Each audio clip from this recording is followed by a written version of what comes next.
तो गाइस आज हम एक्सप्लेन करने वाले हैं स्पाइक्स फैमिली के सीज़न 5 का एपिसोड नंबर 3। आगे बढ़ने से पहले वीडियो को लाइक कर देना, अभी शुरू करते हैं। एपिसोड के शुरू में हम लोग हेमलॉक को देखते हैं जिसे योर ने कूटा था बहुत बुरे तरीके से। अभी वो वापस आ चुका है, तभी उसके पीछे से इनके जो बॉस है वो भी आ जाते हैं और इन्हें कॉन्ग्रेचुलेशन करते हैं इनके मिशन कंप्लीट होने पर। तो ये उनसे माफ़ी मांगने लग जाता है कि मैंने जो भी किया तो उन प्रिंसेस के साथ और मैंने उन एल्को को भी मारने की कोशिश की थी, उसके लिए मैं माफ़ी मांगता हूँ। तो ऐसे कहने लग जाते हैं कि वेल ये तुमने बहुत ज़्यादा बुरा किया, लेकिन एक बार मैंने भी थॉर्न प्रिंसेस पर ऐसे अटैक किया था उसकी स्ट्रेंथ देखने के लिए कि कहीं वो कमज़ोर तो नहीं हो गई। फिर वो इससे पूछता है कि क्या वो ताकतवर है, तो ये कहता है कि हाँ। फिर पीछे से वो छोटा जो लड़का है जिम पे वो भी आ जाता है कोई फूल लेकर और इसे कहता है कि जाओ जाकर थॉर्न प्रिंसेस को ये फूल दो। तो फिर वो इससे थोड़ा सा लड़ झगड़ कर वो फूल लेकर वहाँ से चला ही जाता है। तो इसके बाद हम अपने योर को देखते हैं जो कि बेड में पड़ी हुई सोच रही होती है कि आज हमारी रेट है। फिर हम फ्लैशबैक में देखते हैं जहाँ पर ये लॉयड के दरवाजे के बाहर गई थी, उसे बाहर बुलाकर उसे कहने लगी कि ओए तुम्हें याद है जब हम एक रेस्टोरेंट में गए थे खाना खाने के लिए। तो वो कहता है कि हाँ वही। कोई कहती है कि क्यों ना हम वहाँ पर दोबारा चले। वो कहता है कि क्यों ऐसे अचानक क्यों। तो ये कहती है कि मैं बस पब्लिक में अफेक्शन ऐसा दिखाना चाहती हूँ, छोड़ो हो रही है। तो वो कहता है कि हाँ ठीक है। फिर ये दोनों मान जाते हैं। तो अभी ये दोनों अपनी डेट के लिए तैयार हो जाते हैं और इन लोगों ने फ्रैंकी के साथ आन्या को छोड़ दिया है बेबी सिटिंग के लिए। तो अभी ये दोनों चल जाते हैं। पीछे से फ्रैंकी आन्या को कहता है कि क्या हम उन्हें फॉलो करें, तो आन्या कहती है कि नहीं मैं बोर हो चुकी हूँ उनसे। फिर ये दोनों जा रहे होते हैं। तो लॉयड इसे एक रेस्टोरेंट का कहता है जहाँ पर नया पिज्ज़ा मिलता है। तो वो कहती है कि नहीं हम उसी रेस्टोरेंट पर जाएंगे, मुझे वो कॉकटेल पीनी है। तो वही कॉकटेल है जिसकी वजह से इसका दर्द कम हुआ था एनीमे में। खैर अभी ये लोग वहाँ पर पहुँच जाते हैं रेस्टोरेंट और लॉयड से पूछते हैं कि क्या तुम्हें उस कॉकटेल का नाम याद है। तो वो इसे बताता है। तो ये वहाँ से कॉकटेल को मंगा कर पीने लग जाती है, लेकिन वो काम नहीं कर रहा होता है, इसका दर्द कम नहीं हो रहा। लॉयड को बताती है तो लॉयड कहता है कि तो शायद से ये कौन टमाटो वाली ये वाली कॉकटेल होगी। तो वो भी बुलाती है, उससे भी उसका दर्द कम नहीं होता है। कहती है कि नहीं काम कर रहा। तो ये और रोती हुई कहती है कि मुझे वो कॉकटेल कभी भी पीने को नहीं मिलेगी। तो लॉयड कहता है कि क्या तुम्हें वो कॉकटेल इतनी ज़्यादा पसंद थी, तो चलो क्यों ना आज हम उसी कॉकटेल को ढूंढते हैं शायद। तो एक बार जाते हैं जहाँ पर इन्हें कुछ बूढ़े लोग मिलते हैं और इन्हें वो कहते हैं कि कितना प्यारा कपल है ये, और उससे भी किसके बारे में पूछना शुरू कर देती है। तभी वो कहती है कि मुझे वॉशरूम जाना है क्योंकि इसे दर्द हो रहा है ना बाजू में, वो ठीक करने के लिए। तो अभी वॉशरूम को ढूंढ रही होती है, तभी इसे हेमलॉक नजर आता है।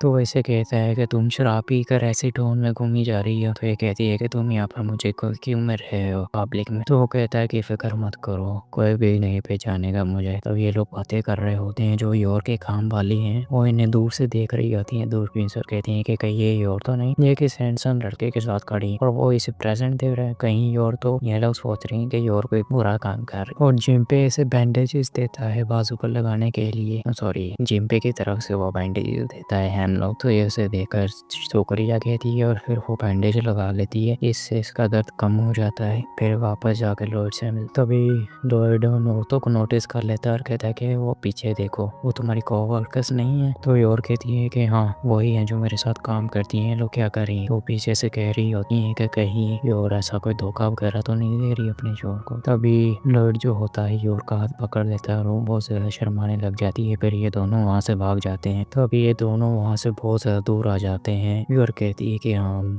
लोग बच गए उन लोगों से। तभी और सोच रही होती है कि मैंने जो है किया जब किसी ने मेरा हाथ पकड़ा। तभी लोग इसे एक पार्क में जाने को कहता है, वहीं पर एक छोटा सा पार्क होता है। तभी ये लोग ऊपर वही जगह पर जाकर खड़े हो जाते हैं जहाँ पर ये सीजन 1 में खड़े हुए थे और कहते हैं कि 1.5 साल हो गए हमें यहाँ पर आए हुए, कितना ज़्यादा नॉस्टैल्जिक लग रहा होता है और ये लोग बहुत ज़्यादा खुश होते हैं। तभी और इसे कहती है कि तो लॉयड तुम्हें क्या लगता है हमारा ये रिश्ता कब तक चलेगा। लॉयड इसकी तरफ देखता है। तभी ये कहती है कि तुम्हारे कुछ तो फ्यूचर प्लान्स होंगे ना, जैसा कि जब आन्या ग्रेजुएट होगी तब तुम मेरे साथ अपना रिश्ता तोड़ दोगी। तो लॉयड सोचता है कि कहीं ये हमारा रिश्ता और ज़्यादा चलाने का तो नहीं कह रही। तभी लॉयड इसे कहता है कि तुम जब तक चाहो तो हम लोग तब तक शादीशुदा रह सकते हैं, तुम्हारा अरेस्ट होने का रिस्क भी तो बहुत ज़्यादा है ना।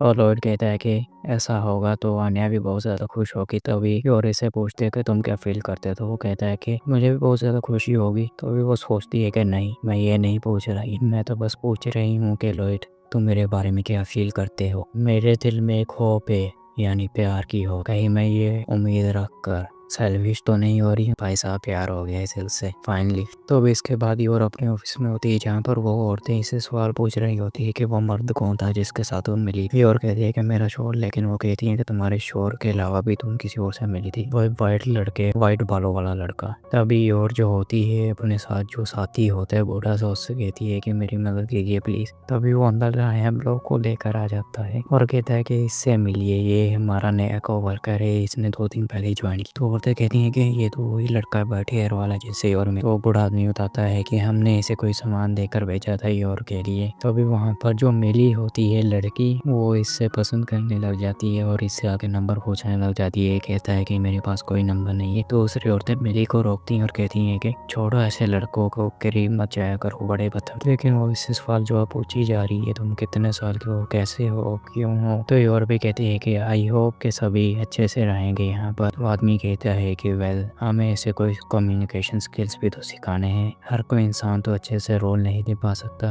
और उसकी बात सुनकर अपने शोर के बारे में सोचती है। इसके बाद हम लॉयड को देखते हैं जहाँ पर वो अपनी मैडम के साथ होता है, जो इसे कह रही होती है कि फोकस करो अपने मिशन पर तुम। तो वहाँ पर जो आदमी होता है दूसरा, वो इसे कहता है कि प्रेजेंट स्ट्रिक्स में एक के बाद दूसरी रुकावटें आती ही जा रही हैं। तभी पीछे से वो आ जाती है, वाइट बालों वाले लड़की, क्या नाम था इसका, फ्रोस्ट शायद से। वो कहती है कि मैं कह रही हूँ कि हमें एक नया ऑपरेशन स्टिक शो करना चाहिए जिसमें मैं वाइफ का रोल करूँ। तो लॉयड कहता है कि हाँ वो अच्छा तो होगा। तो ये सुनकर खुश हो जाती है वो लड़की। कभी जो होती है उनकी जो बॉस, वो कहती है कि क्या तुम लॉयड थक गए हो ये काम कर कर। कोई कहता है कि नहीं मैं थका नहीं हूँ, मैं बस योर को समझ नहीं पा रहा, मैं उसे समझना चाहता हूँ कि योर आखिर है कौन। तो बॉस कहती है कि तुम्हें योर के साथ अपना रिश्ता अच्छा करना होगा। सोचो अगर ऑपरेशन स्टिक्स फेल हो गया तो हमारा सारा मिशन भी फेल हो जाए, जो भी हमने मेहनत की थी। और वो वाइट बालों वाली लड़की सोच रही होती है कि फियोना कि ये योर साली भैंस की कितना तंग कर रही है मेरे लॉयड को। के बाद हम स्कूल में आते हैं जहाँ पर इन्हें छुट्टी हो चुकी है। तो वो डेमियन आन्या से लड़ रहा होता है हमेशा की तरह। फिर वो